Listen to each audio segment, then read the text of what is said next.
hajik ai pam chat ke tawre ko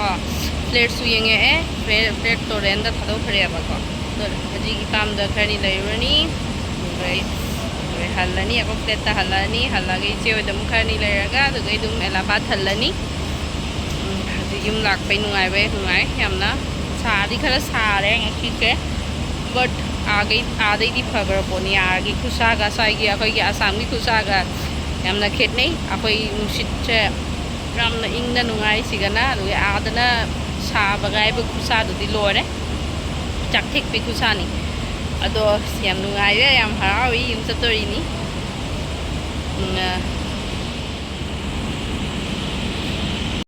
मखाई की train ने को तो हजी स्टेशन दा ngai ri ट्रेन निपान मिनट मंगादा प्लेटफॉर्म दा लानी है हजूदी लाक्ट्री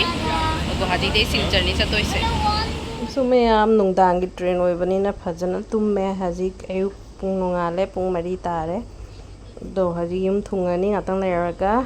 दो हगतले एई मतम चाना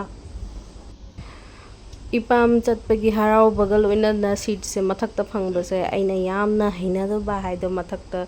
हिप्पा चाबदो कुमधबदो नो यामना नुंगाइरक्ट्रे को दो का खरदे कुमधबसे इना ngamjadabado mayam ai कुमधरगा दि खर फ्रेश ओइरनी युम थुंगनी को दो अदुना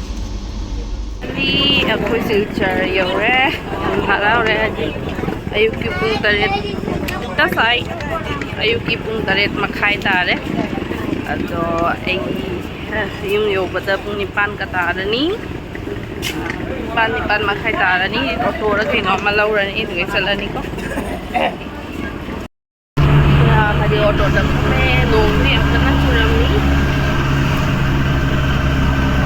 लौना चले निपान का मिनिट रात तो मकबा ट्रेन सिना आई तरेत मखाई ना ngare silchar जो याम नोंग खुचु से दी लोरे लेप तब खुचु नि आई युम योरे युम योद्रे हजी युम थुंगे पाम दा थुंगरे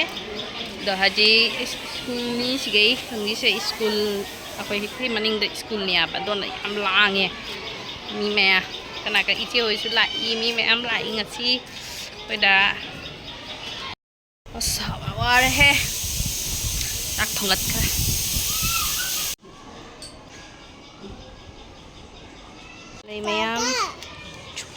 Lay मैम थाने लैया में मना रही रहता ममाना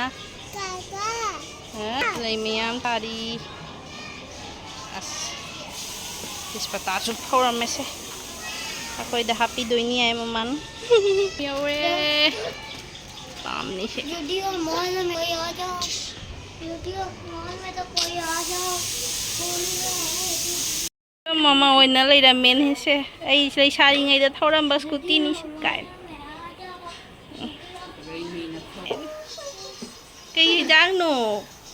thấy vùng maru isoi rondera wah as ai pha bung se ai photo kana piramme da poster kana piramme thank you mummy karon palame he karon wah as lang ida ling ida noi sibu kai no he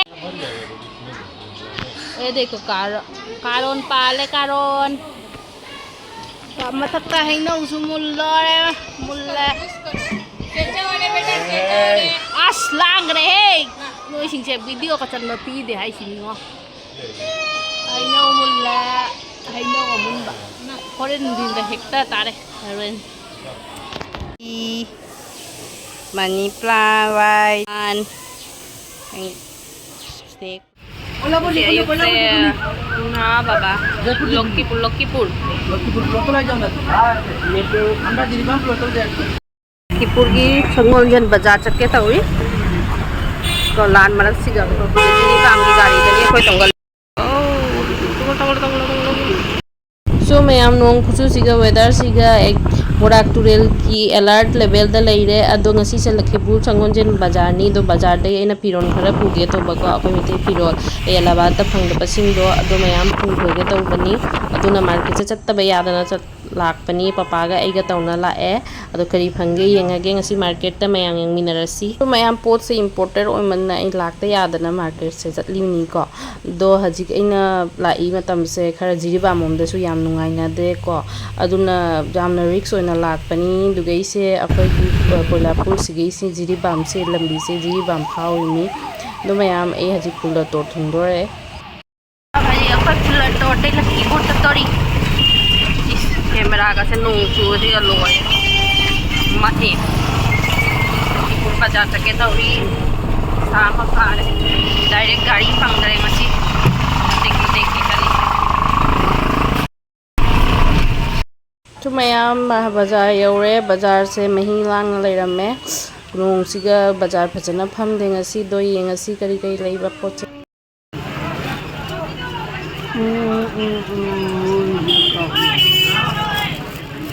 Tisu dum phajai da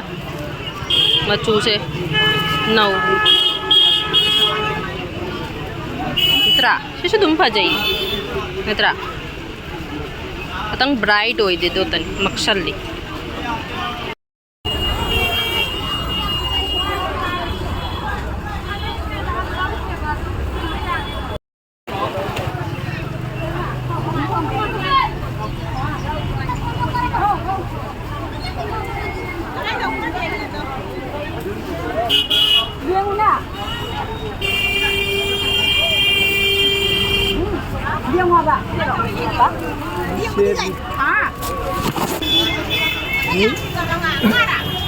Oke, sih.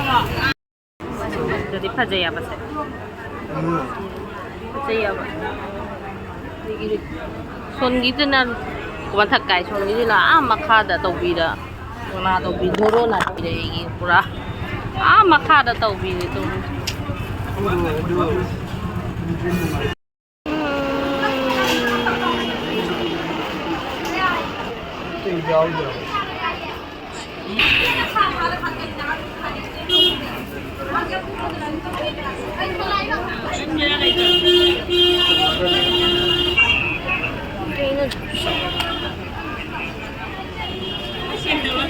Babana baजार से कोई नबा उंडा पुबीरी wholesale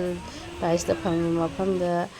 को आई अमनी खे contract jewellery सु खतंग लौगिगे तौबा मपान दी सना दो SIBO दो मोंग चादबनिना को सु बसिना फै याना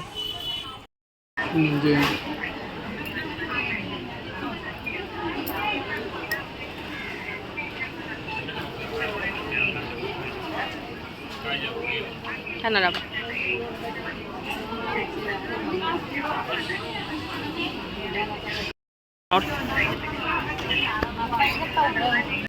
Jadai halle pochai khara lauraga mitsi su yamna rainy ni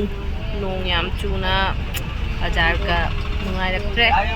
logo da khara lauraga dum la e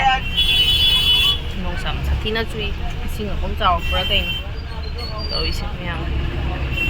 miyam video selection jarage sida tum